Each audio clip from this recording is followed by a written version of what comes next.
is one of the most satisfying sounds in the modern world. A crisp, heavy, continuous zip. A sound of absolute security, finality, and completion. A mechanical symphony of tiny metal teeth locking together in perfect harmony. Until, of course, it fails. When a zipper catches, jams, or splits open at the bottom, it transforms instantly from a marvel of modern convenience into an infuriating mechanical trap.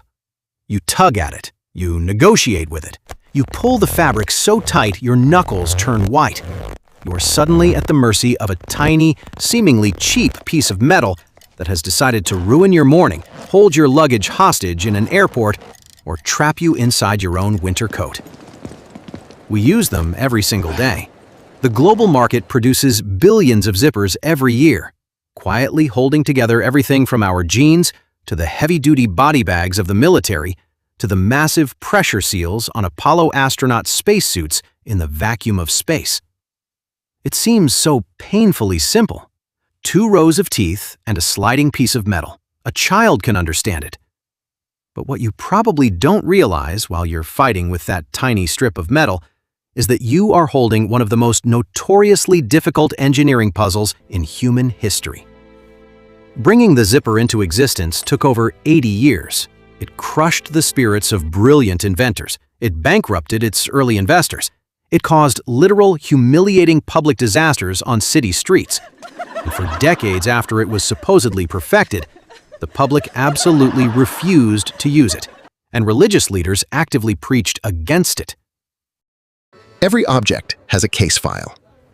Today, we open the desk on the invention the world kept saying no to. Not because it didn't work, but because trusting it took generations. To understand why someone would subject themselves to the misery of inventing the zipper, you have to understand the sheer physical misery of getting dressed in the 19th century. Imagine it is 1850. There is no Velcro, there are no snaps, there are no elastic waistbands. If you wanted to fasten 2 pieces of heavy fabric together, you had exactly 2 options: laces or buttons. And Victorian fashion was built like a fortress. A standard pair of women's leather boots didn't have 4 or 5 buttons. They often had 20 to 30. Fastening them required a dedicated metal tool called a button hook, a painfully steady hand, and an absurd amount of time. The world was begging for a faster way to fasten things, but the technology of the era simply couldn't bend to the task. Our story officially starts in year 0, 1851, and it starts with a name you already know for something else. Elias Howe, the legendary inventor of the sewing machine, files a patent for what he calls an automatic continuous clothing closure. On paper, it is the ancestor of the zipper. And then, absolutely nothing happens. Howe never builds it. He never sells it. He is too busy in court defending his highly lucrative sewing machine patents from competitors. The clothing closure just sits in a dusty filing cabinet, completely forgotten, while its inventor moves on with his life. So, mark this down as year 1 of our timeline. Not because Elias Howe solved anything, he didn't, but because from this exact point, it is going to take 80 long years before this idea actually works. 42 years pass before anyone picks the idea back up. In 1893, a Chicago-based mechanical engineer named Whitcomb Judson designs something he calls the Clasp Locker. Judson's idea was revolutionary in concept, a sliding metal guide that would manually connect a row of heavy hooks and rings with one continuous pull. He partners with a wealthy businessman named Colonel Lewis Walker, who pours massive amounts of capital into the project. They set their sights on the ultimate stage to launch their world-changing device, the 1893 Chicago World's Fair. This was the Silicon Valley of its day. This was the exact same event that introduced Nikola Tesla's alternating current electricity and the original Ferris wheel to the masses. Judson and Walker fully expected the Clasp Locker to stand alongside them and make them the undisputed kings of the garment industry. Instead, it was a spectacular, humiliating disaster. The Clasp Locker had one fatal flaw. It pulled itself apart under stress. Judson's design relied entirely on rigid hooks. When attached to a pair of shoes, the natural bending and flexing of a human foot walking down the street would cause the hooks to lose tension. You bend the wrong way, and it pops open. Is that your shoe? In public, with everyone watching. Reliability is the entire game with a fastener, and Judson's invention didn't have it. Desperate for a win, Judson actually managed to convince the United States Postal Service to test his invention on their mail bags. The result was catastrophic. If a postal worker dropped a heavy bag, the sudden shock caused the entire row of hooks to violently unlock, dumping thousands of private letters onto the wet cobblestone streets. Think about how a first impression works for a product like this. You don't get a second demo. If the very first person who tries a new kind of fastener feels it snap open at the worst possible moment, that story spreads faster than any advertisement Judson could pay for. The Clasp Locker didn't just fail mechanically, it failed socially, one embarrassing moment at a time. And that kind of reputation is almost impossible to outmarket. For over a decade, Judson and Walker hemorrhaged money. Their product was an industry laughingstock. Factories refused to make it, and tailors refused to touch it. By 1909, Whitcomb Judson passed away. He never saw his invention succeed, dying with the heavy belief that his life's work was a complete, unmitigated failure. So the idea is out there. It's heavily flawed, but it's out there, which means somebody just has to fix the engineering, right? Somebody does. And what happens next should be the end of this story. But it isn't. Not even close. Colonel Lewis Walker refused to let the dream die. He kept the company on life support, bleeding his own personal fortune to keep the factory lights on. And in a desperate final move, he hired a new head designer, a brilliant, meticulous, and deeply obsessive Swedish-American electrical engineer named Gideon Sundback. Sundback was about to change the world, but to do it, he had to solve a mechanical problem that would make a Swiss watchmaker sweat. When Sundback took over the failing company, he analyzed the wreckage of the Clasp Locker and realized that Judson's entire philosophy was completely wrong. Hooks and eyes are fragile because they rely on tension. If the tension shifts even a fraction of a millimeter, the hooks pop apart. Sundback realized that to make a flexible, unbroken seal, you didn't need hooks. You needed teeth. In 1914, 21 years after the World's Fair disaster, Gideon Sundback patented what he called the hookless fastener number 2. And mechanically, this is the modern zipper. Look closely at a zipper today. Really look at it. It isn't just a flat row of jagged metal. Sundback engineered a microscopic marvel. Every single tooth is entirely asymmetrical. He designed a tiny metal tooth with a microscopic dimple on the bottom and a tiny protruding scoop on the top. When the Y-shaped slider pushes them together, the scoop of one tooth locks flawlessly into the dimple of the tooth directly above it. Sundback also drastically shrunk the overall size of the teeth, increasing the density from 4 clunky hooks per inch to 10 tiny teeth per inch. Because the teeth were so incredibly small and packed so tightly, no single tooth had enough vertical room to unclasp, even if the fabric bent, twisted, or was violently dropped. It was mathematically, structurally perfect.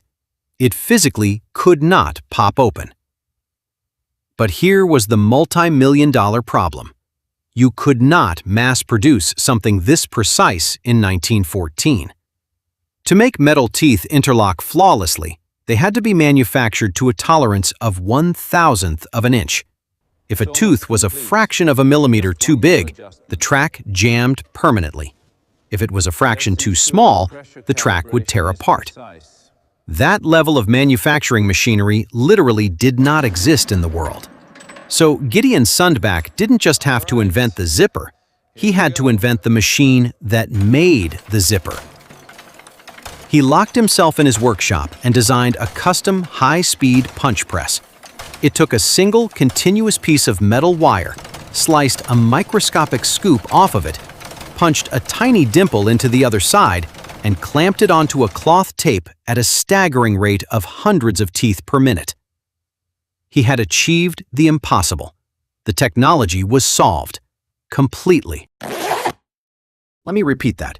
The zipper, as we know it, was fully invented, mathematically perfected, and highly reliable by 1914. Which means if this were a story about engineering, it would end right here. But it's not, because for the next several years, almost nobody puts one on their clothes. The problem was never the mechanism. The problem is that nobody trusted it yet.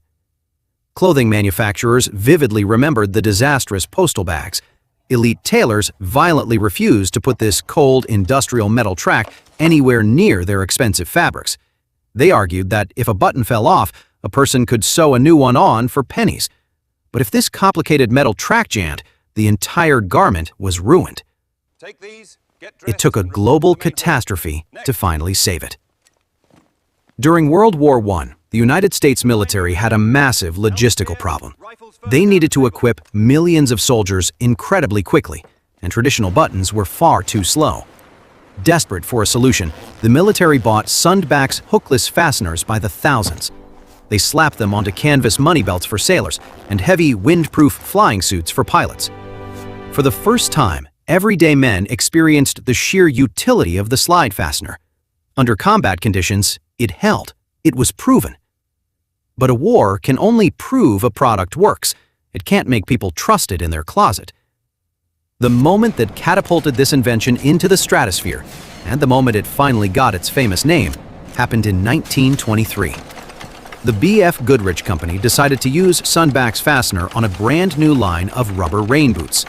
But they hated the name Hookless Fastener No. 2. It sounded like a tractor part, not a fashion statement.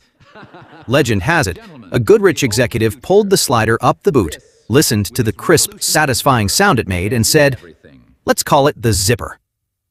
They trademarked the word, and the name stuck forever. Even then, this is the part of the story that is easy to skip past, but it is actually the whole point of this investigation. We tend to assume a better invention wins the moment it is better. It doesn't. It wins the moment enough people are willing to be first. For a decade, the zipper just waited. Not for a better version of itself, but for permission. The tipping point didn't come from adults. It came from parents. By the 1930s, the zipper made its way into children's clothing, heavily marketed to mothers as a way to teach kids independence so they could dress themselves without their parents' help. The final, most difficult frontier for the company was everyday adult clothing, specifically the men's trouser fly. In 1937, the zipper industry launched a massive fashion campaign that historians refer to as the Battle of the Fly. It was a fierce uphill battle. Traditional tailors argued that buttons were the only gentleman's choice. But more shockingly, clergymen and moralists actually began preaching against the zipper. They argued that a mechanical device allowing clothes to be removed that quickly would inevitably lead to moral decay and inappropriate behavior. But the marketing was brilliant. Esquire magazine published a glowing endorsement declaring that the zipper would cure the possibility of unintentional and embarrassing disarray. Translation: you will never accidentally leave your barn door open again. The public was sold. French fashion designers embraced it. The button was finally defeated. Add it up, 1851 to the mid-1930s, over 80 years, exactly like we promised at the start. Not 80 years to invent a working mechanism, 80 years to get the entire world comfortable enough to actually wear it. Today, the zipper is what engineers call a perfected technology. Gideon Sundback's patent is exactly what you are wearing today.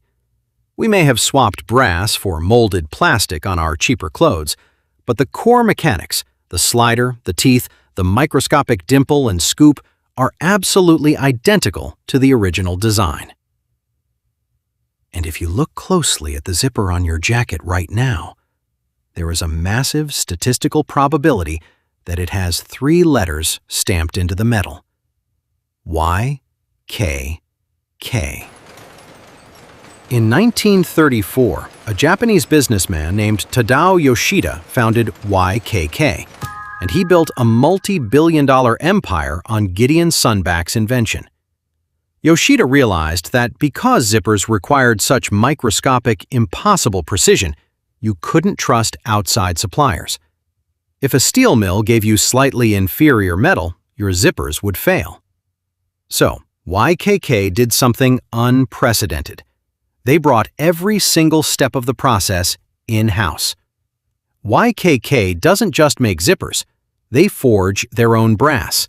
They weave their own fabric tape. They dye their own thread. They even manufacture the cardboard boxes that the zippers are shipped in. By controlling every single variable down to the atomic level, YKK produces an estimated 7 billion zippers every single year, quietly controlling roughly half the global market.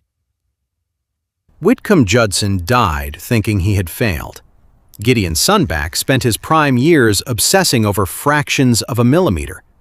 They chased an idea that the world told them was impossible, unnecessary, and far too complex for its own good.